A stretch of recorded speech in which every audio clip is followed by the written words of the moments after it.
tout le monde! Aujourd'hui, nous allons jouer à Boréal. Il est fait par Mizuno Masafumi, illustré par Yuku Iwase et édité par Spiral Edition. C'est un jeu pour 2 joueurs à partir de 10 ans pour une durée en moyenne de 25 minutes. On se retrouve tout de suite pour la mise en place.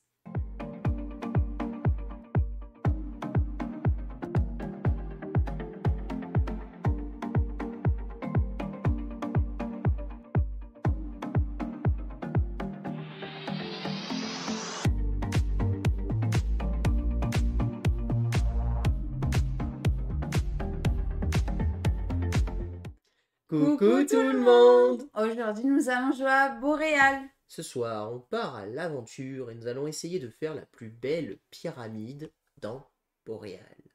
Bienvenue dans Boréal. Comme d'habitude, je vais d'abord commencer par vous expliquer les règles.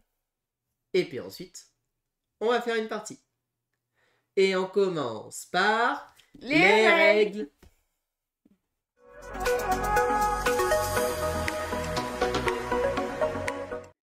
Et voici la zone de jeu de Boréal. Alors, qu'est-ce que nous allons donc faire dans Boréal? Eh bien, dans Boréal, tout simplement, nous allons devoir essayer de construire une pyramide. Nous allons devoir faire une pyramide pour marquer des points de victoire. Voilà, tout simplement. Le petit twist du jeu, qu'est-ce que c'est? C'est qu'en fait, nous allons jouer chacun son tour, comme d'habitude.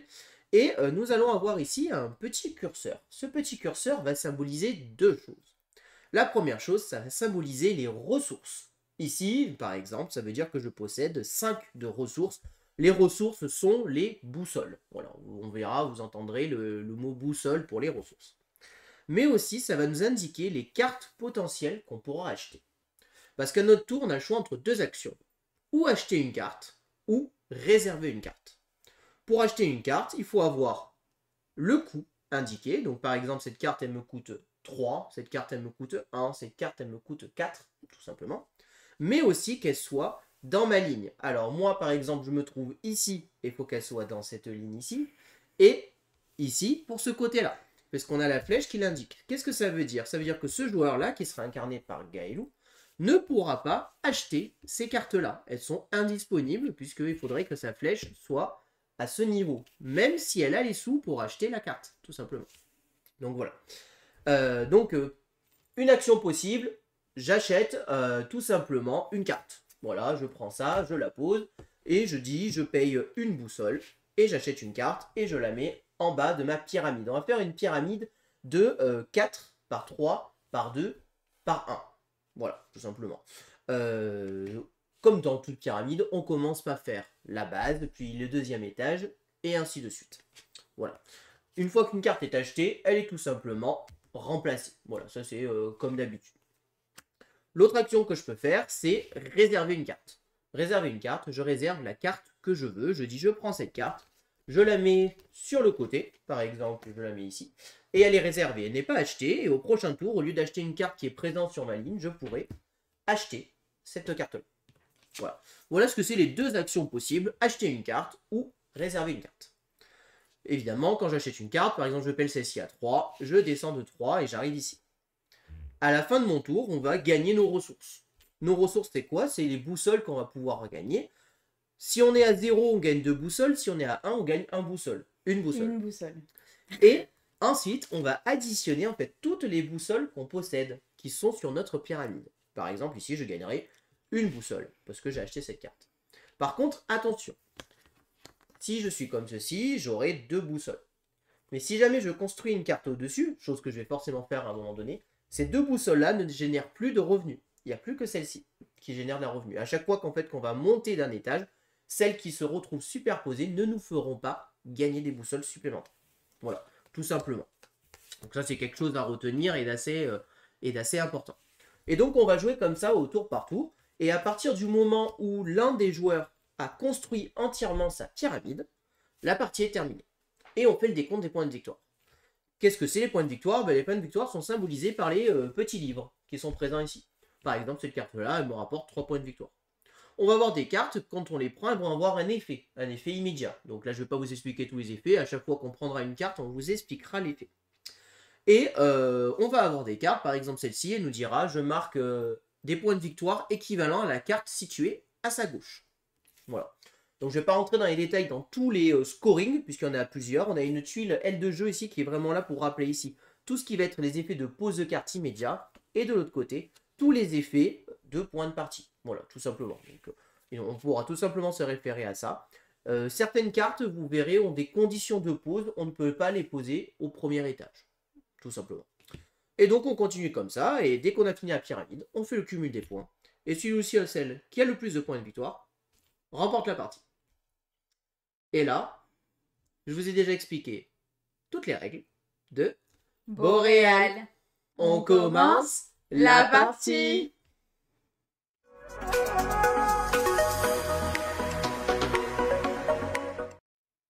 Alors, nous allons donc pouvoir commencer la partie. Pour savoir qui est premier joueur, c'est tout simplement le joueur qui incarne la flèche blanche. Donc la flèche blanche sera incarnée par Gaëlou, c'est donc Gaëlou qui commencera. Et moi j'incarne la flèche grise. Et donc moi en fait, normalement c'est comme si je jouais en face si vous préférez. Mais voilà, on va se déplacer, je vais me déplacer comme ça changera strictement rien pour la partie. Donc je te laisse commencer le premier tour de jeu. Donc moi pour 3, 1, 2, 3, je prends celle-ci, que je mets là. Hop, hop. Et du coup, je gagne 2. Ouais, 2 boussoles immédiates. Ouais. Plus 1. Et donc là, après, on fait les boussoles, tu gagnes une boussole. Voilà. Tout à fait. Parce que le pouvoir de ta carte, c'est qu'il gagne immédiatement 2 boussoles. Et ensuite, on fait, entre guillemets, l'équivalent des revenus et elle gagne une boussole. Donc, elle revient à 5. La carte, il n'y a rien qui est glissé. Elle est immédiatement remplacée à l'emplacement où elle se trouvait. C'est-à-dire ici. Voilà. Alors, cette carte-là, par exemple, elle fait marquer 2 points de victoire en fonction de l'étage où elle se trouve. C'est-à-dire que si elle se trouve à l'étage 4, elle fera marquer 8 points de victoire. Si elle se trouve à l'étage 1, elle fera marquer 2 points de victoire, tout simplement.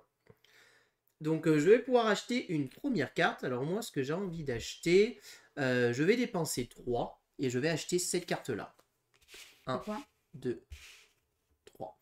C'est une carte qui rapporte 5 points, une jolie carte bleue, brute, tout simplement. Et donc j'active mes revenus, je gagne 1. Et je révèle une nouvelle carte. Donc là, cette carte-là, par exemple, ne peut pas être posée au premier étage. Et elle rapportera 2 points de victoire par carte verte.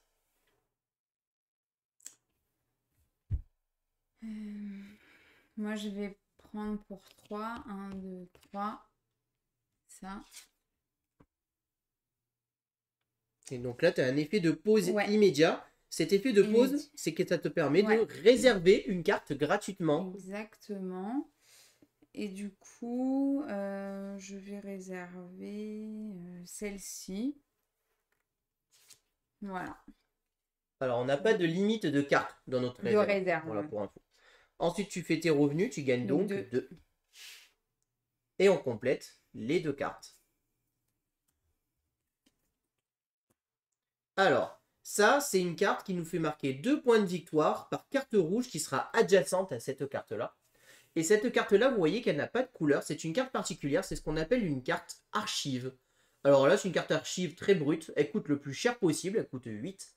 Par contre, elle nous donne tout simplement 10 points de victoire. Ce qui est quelque chose d'assez fort. Hein. 10 points de victoire, on ne va pas se le cacher. Alors, c'est à moi de jouer. Donc là, par exemple, je vais me retrouver dans une situation où j'ai 4, 4 et 6. Et j'ai que 3 de ressources. Je ne peux donc pas acheter de carte. Je vais donc être obligé de réserver une carte. Donc moi j'ai envie de réserver, laquelle j'avais envie de réserver. Moi j'ai bien envie de réserver celle-ci. Donc je vais me réserver celle-ci. Et je gagne 1 de revenus. Et je complète une carte. À toi. Ok.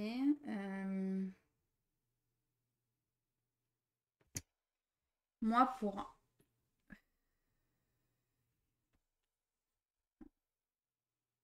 Ah là là, j'hésite de fou là. Je vais réserver. J'ai trop envie de celle-là. Donc tu réserves la carte archive. Attention, petite règle, on ne peut pas avoir plus d'une seule carte archive dans notre pyramide. Ouais. Qu'est-ce que ça veut dire? Ça veut dire que si on a réservé une carte archive, on ne peut pas en réserver une deuxième. Tout simplement. Donc s'il y a une autre carte archive qui sort, Gaëlou ne pourra pas la réserver. Celle-ci, c'est une carte qui nous fait gagner 5 points de victoire et qui nous permet d'échanger 2 cartes dans notre pyramide. Alors, je vais pouvoir construire une carte. Je vais... Est-ce que je fais ça ou pas? Oui, je pense que je fais ça. Je vais acheter cette carte pour 3. J'arrive à 1. Je vais venir la poser ici. Et donc, je fais mes revenus. Donc là, j'ai une revenu de 1 ici. Et là, j'ai une revenu de 2. Je suis à 4. À toi. On va faire ça, hein. Ah, ou alors je dis je réserve. 5.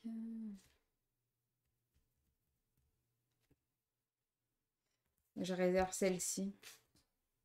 Voilà, donc ça me fait gagner 2. Là, tu veux directement construire ta carte avec l'archive. Alors, c'est à moi de jouer. Donc, moi, ce que je vais faire, c'est que je vais construire ma carte que j'ai réservée. Et donc, je vais construire celle-ci, ici, pour 4. Je descends à 4, je descends à 0. Donc, je l'ai construite et je gagne donc 1, 2, 3, 4, 5 de revenus. Parce que là, il y a 2 boussoles. Tout à fait. Donc, j'achète pour 8. Du coup, je retrouve à 0. J'achète ici. Et du coup, j'ai 3, 4, 5. Alors, c'est à moi de jouer. Je vais prendre pour 5.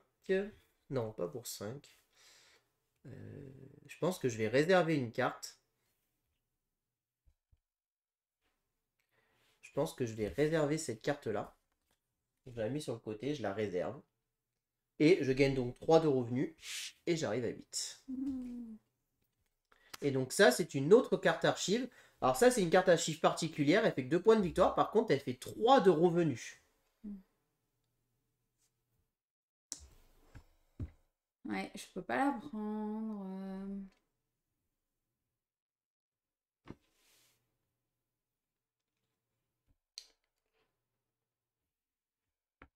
Je pense que je vais faire...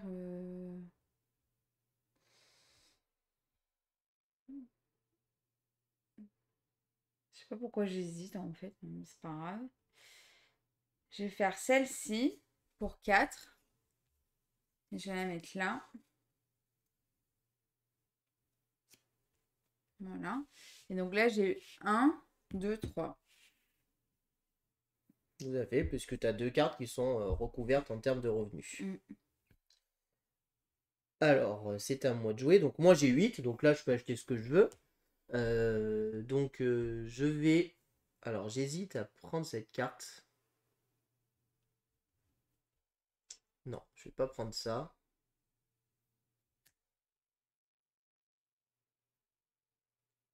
Je vais dépenser 5. Et je vais prendre cette carte pour 5. C'est ma prochaine à réserver. Dégoûtée. Et je vais la poser. Alors, j'aimerais avoir des revenus, donc je vais plutôt la poser ici. Et donc, je gagne 4 de revenus et je remonte à 7. À toi. Je suis deg. T'es au courant ou pas? Bon. Je vais prendre pour 1, celle-ci, que je mets là. Et donc, j'ai 1, 2 et 3.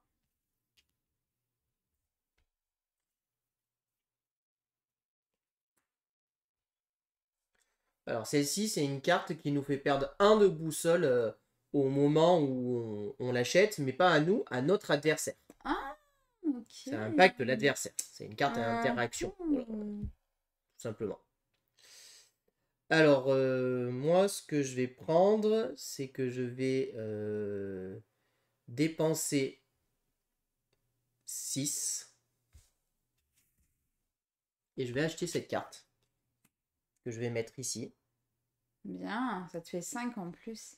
Et donc, du coup, t'es à 6. je gagne 1, 2, 3, 4, 5, 7. 6. Donc, je passe à 7. Ouais.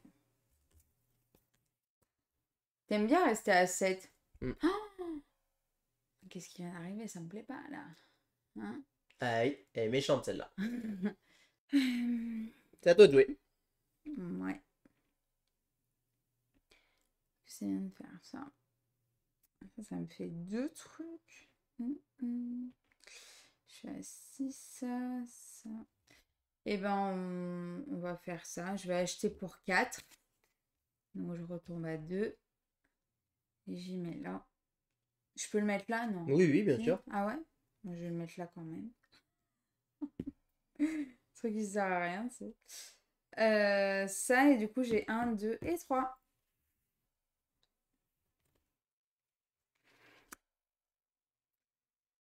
Alors, c'est à moi de jouer. Ça m'intéresse pas trop. Ça m'intéresse un peu plus. Je vais dépenser 6. Et j'achète celle-ci. Que je mets là. Donc, elle n'est pas au Ah, premier bien. étage, donc c'est bon. Et je gagne donc 3 et 1. 4. 4 de revenus. T'es à 5. 7, 6. Parce que t'étais à... Et ouais, Ouais. t'as raison, j'étais sur le 1, donc Ouais. 5 de revenus. T'as vu, je suis gentille, hein.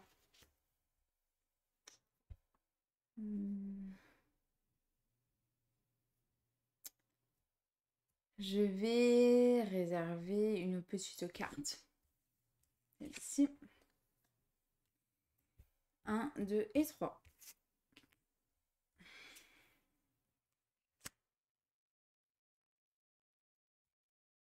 Alors, moi, je vais acheter celle-ci pour 5.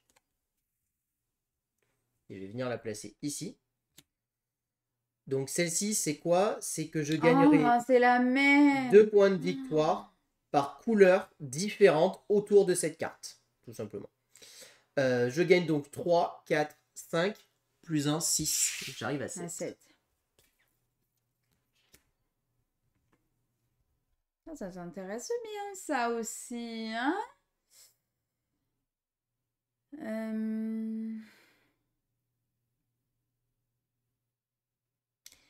Je vais pour 8 acheter celle-là. Je vais mettre là. Donc là... Tu gagnes immédiatement 4 voilà, boussoles. c'est ça. Donc 4 boussoles. Après, 1, 2 et 3.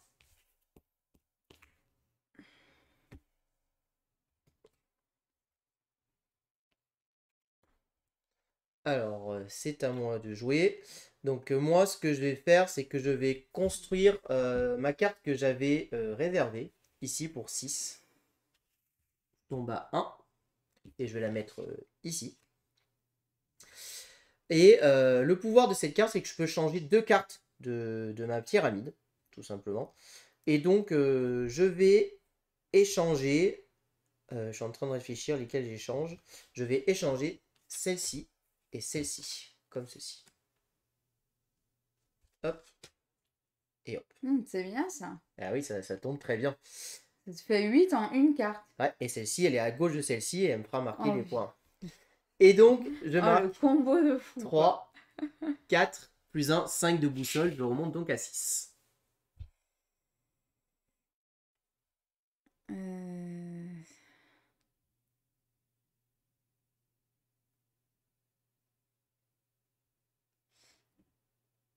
Oh, ça me... Hein?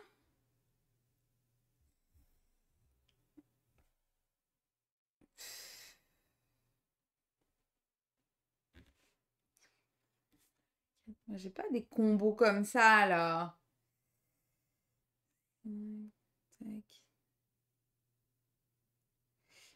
Au pire, je pense que c'est pas grave, hein. Je vais pas quand même le faire, mais... je dépense 7. On met ça. Tu me fais perdre 2 boussoles. Ouais. 2 boussoles. Et moi, du coup, 2 plus 2, 4. Donc tu me fais perdre 2 boussoles. Ok. Bon. C'est pas dérangeant, hein. Bah, c'est pas très gentil. Après, bon, il y a pire dans la vie, comme on Voilà, dit. c'est ça. Qu'est-ce qui serait intéressant? J'ai pas grand-chose qui est intéressant, donc je pense que je vais aller prendre celle-ci, en fait. Hein. Bah oui, hein. Donc, 3. tac, plus 1. Donc plus 1 et plus 2. Donc je regagne 3. 1, 1, 2, 2, 3. 3. Donc je suis à 4. Ah oui, ok. J'ai cru que t'étais à 4 en plus. J'ai dit, c'est bizarre. Ok, ok. C'est à moi. Oui, c'est à toi. 4.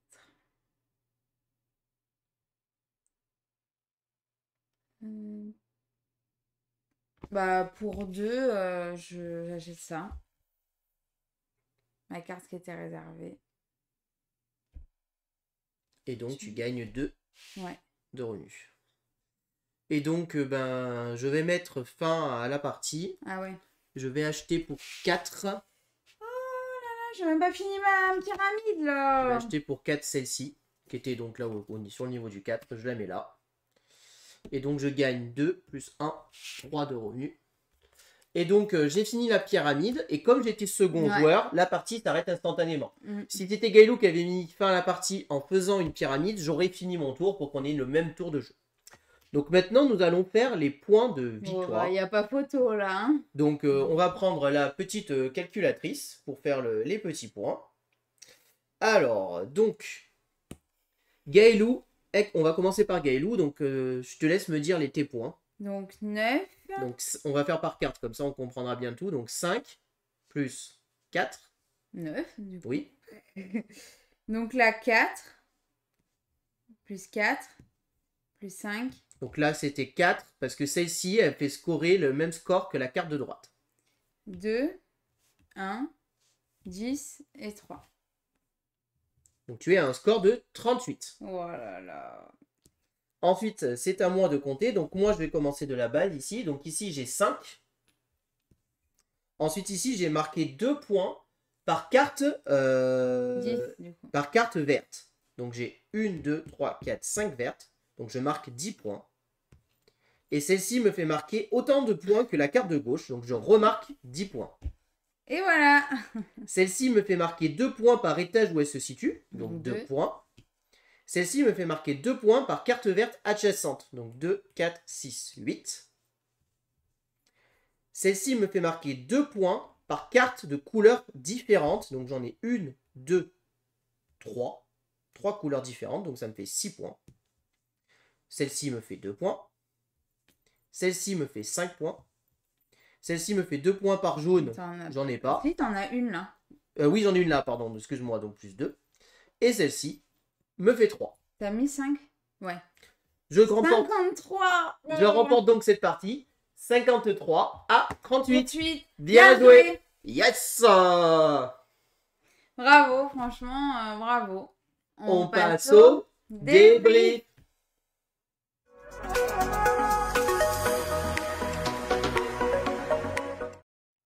Alors, qu'est-ce qu'on pense de ce petit boréal? Alors, on va commencer par parler de la mécanique du jeu. Mécaniquement, je trouve que c'est un jeu qui est intéressant. Alors, le côté pyramide, point de victoire, les cartes, c'est quelque chose qui ne réinvente pas énormément. On a des cartes, une sorte de collection de cartes qui fait des points de victoire, certaines qui font des points de victoire adjacents et tout.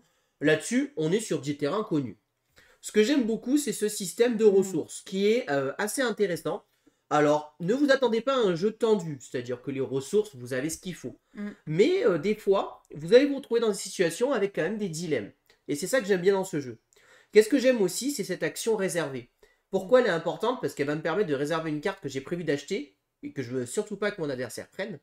Mais elle peut aussi avoir l'effet totalement inverse. Je peux très bien décider de perdre un tour pour dire je prends cette carte parce que je vois qu'elle est en train de préparer à côté un coup à 10 points avec cette carte. Et si je la réserve, même si je l'achète jamais, je sais qu'elle aura jamais. Elle ne peut plus l'acheter. Elle ne pourra pas acheter une carte que moi j'ai réservée. Et du coup, c'est du contre-draft, de l'anti-draft, on appelle ça. Et j'aime beaucoup ça, parce que à deux, on va vraiment surveiller ce que fait notre adversaire pour l'empêcher de faire. Par exemple, toi, tu aurais pu anticiper à un moment donné que j'avais des verts, et cette carte, je l'ai achetée un peu tard, tu aurais pu potentiellement essayer de me la prendre. Sans forcément la construire, mais juste dire, je perds un tour, à la réserver parce qu'en fait, en perdant ce tour, peut-être, j'empêche mon adversaire de marquer 10 points, ce qui est quelque chose de très fort au final dans ce jeu. Moi, je voulais celle-là. Et oui. Chaque carte va avoir des côtés opportunités, voilà, à savoir un petit peu faire sa petite stratégie. Par exemple, j'ai réservé celle-ci rapidement, et je dis je la construirai au moment où je veux interchanger deux cartes importantes. C'est ce que Ça qui j'ai est fait. sympa, ouais. C'est ce que j'ai fait en interchangeant ces deux cartes-là. Tu peux carrément faire des gros scores quand même avec tes combos que tu as eu. Ouais, chaque partie est différente, chaque partie les scores vont être différents. J'aime bien donc le système de ressources et j'aime bien aussi ça, c'est-à-dire qu'elle me dit j'ai 4 de ressources, mais j'ai accès qu'à ces cartes qui sont à gauche. Et des fois, la carte qu'on veut, bah, elle est là. Et notre adversaire, lui, il y a accès facilement. Et il y a toujours ce dilemme de se dire mince, est-ce qu'il va la prendre? Est-ce que je la réserve? Qu'est-ce que je fais? Et voilà, et c'est ça qui plaît. Ensuite, on est sur des parties extrêmement rapides, on est sur 20 minutes, 30 minutes maximum de parties. Donc du coup, les parties s'enchaînent, c'est addictif, on a envie d'y rejouer. Et pourquoi on a envie d'y rejouer aussi? Maintenant, on vient sur la deuxième partie du jeu, c'est les illustrations. On est Ça, sur c'est, un jeu d'une beauté ouais. incroyable. Voilà, c'est un des plus beaux jeux qu'on ait vu cette année pour le moment, avec des illustrations vraiment aux petits oignons. C'est le cas de le Petit dire. oignon. Tout est Vraiment travaillé, magnifique, voilà, vraiment, sublime. le paysage, tout y joue énormément. On a une couverture de boîte qui est juste à tomber. Voilà, on a vraiment une couverture de boîte. Ce qu'il faut savoir, voilà, c'est que dedans, dans la boîte, ils ont carrément fait une illustration du jeu. Voilà, donc l'intérieur de la boîte est illustré. Donc ça, c'est vraiment quelque chose qui se fait assez rare et qui est vraiment très joli, qu'on met en avant. De plus, ils ont mis des petits mots là sur l'illustrateur et sur l'auteur. Des choses qu'on ne voit pas souvent. Donc voilà, il faut vraiment souligner la qualité d'édition. On a aussi les petites cartes postales qui sont sublimes. Et en fait, ils ont mis des cartes postales dedans. Voilà, ils ont mis des cartes postales dans le jeu. Et alors, ce qui est vraiment génial, c'est que vous voyez cette carte postale qui est là. Et ben, cette carte-là du jeu, c'est une partie de cette carte postale. Vous voyez? Ouais, c'est ici. Voilà, c'est vraiment des parties de la carte postale. Et là, le radeau, il se situe ici, tout à droite. Voilà, c'est un zoom vraiment des cartes postales. Donc c'est vraiment quelque chose de très très fort. On pourrait reprendre un exemple avec par exemple la forêt, moi que j'ai ici. Ici on retrouve l'oiseau qui se trouve ici. Ici on se retrouve l'arbre qui est là. Là on retrouve le bas de la forêt qui est ici. Ici on retrouve la statue qui est là. Et ici la cabane qui est là. Donc vraiment c'est voilà, ces cartes postales, moi je les enverrai pas, hein, je les garde, elles sont trop belles quoi. Oui. Elles sont vraiment magnifiques, c'est illustré, voilà, c'est une japonaise l'illustratrice et franchement c'est un travail de dingue, vraiment très très fort. Donc voilà, vraiment un énorme chapeau, même le plateau hein, est illustré, hein, vous voyez le plateau de jeu est superbement illustré lui aussi. Donc voilà, donc vraiment il n'y a rien à dire là-dessus, un travail d'illustration. Belle, voilà, qualité d'édition. Pour la rejouabilité du jeu, les cartes sortent dans des sens différents. Le paquet de cartes n'est pas énorme, il faut le dire. Le paquet de cartes n'est pas énorme, mais ça suffit à la rejouabilité. Quand on commence à connaître les cartes par cœur, on peut commencer à essayer de faire de la stratégie en mode attends, si jamais celle-ci arrive, si jamais celle-ci arrive, on va pouvoir anticiper un petit peu. Faut savoir que les cartes archives, on en a mis 3 dans le paquet. Il y en a 8. Voilà, il y en a 8 en tout, et elles sont tirées de manière aléatoire en début de partie. Là, il y a les cartes de départ, il y en a 12 et on en positionne 8, on met pareil dans la boîte après. Voilà, exactement, les cartes de départ vont être différentes, sachant que le setup de départ sera toujours le même, c'est-à-dire que c'est justement des cartes de départ au début pour nous aider à lancer. Évidemment, il n'y a aucun intérêt à mettre des cartes qui vont nous coûter 7 ou 8 boussoles en début de partie, sachant pertinemment qu'on ne pourra pas les acheter pour pouvoir faire un départ avec des ressources, voilà, tout simplement. Ensuite, on a une aide de jeu qui est vraiment très bien faite, et voilà, elle est recto verso, il y a tout qui est expliqué. En vrai, les iconographies, après ça, on pourrait l'enlever. En une partie, on a assimilé 90% de l'iconographie. Et à part 2-3 petites règles où l'iconographie n'est pas hyper claire au début, on a besoin de lire. Une fois qu'on a lu, qu'on a compris, l'éclair ça détruit, la main ça réserve, là ça fait changer de place. Bon voilà, il n'y a vraiment pas... Voilà, il y a une carte, celle-ci, là où il y avait écrit les petits plus. C'est celle-ci qu'on a besoin de lire une fois pour la comprendre. Mais voilà. Vraiment, je trouve ça vraiment très très fort là-dessus. Et moi, je trouve ça... Enfin voilà, moi j'adore. J'adore ce jeu. Je suis ultra fan. C'est vraiment un très bon petit jeu dans tout ce qu'on aime, avec le côté stratégique, le côté rejouabilité. Alors c'est un jeu que je vais conseiller aux joueurs qui vont quand même être un peu joueurs. Voilà, c'est pas du familial non plus. Il y a quand même quelques règles, il y a du scoring. Mais on reste dans un début d'initié, hein, très clairement, dans ce style de jeu. Les parties s'apprennent, on enchaîne. Souvent, quand on joue à ce jeu, on va faire plutôt 2 ou 3 parties. On va pas forcément en faire qu'une. Et on a envie de prendre nos revanches et puis se dire, ah oui, je me suis fait avoir sur cette carte, attends, on va en refaire une, je vais pas me faire avoir cette fois-ci. Et voilà. Donc moi, c'est vraiment un jeu que je peux que vous recommander. Voilà tout ce que je peux vous dire sur Boréal. J'espère que cette vidéo vous a plu. Si vous avez aimé, n'hésitez pas à vous abonner à la chaîne, à aimer la vidéo, à commenter la vidéo. Et puis on vous dit à très bientôt pour de prochaines vidéos. Merci beaucoup, à bientôt, au revoir. Au revoir et n'hésitez pas à nous rejoindre sur les réseaux sociaux.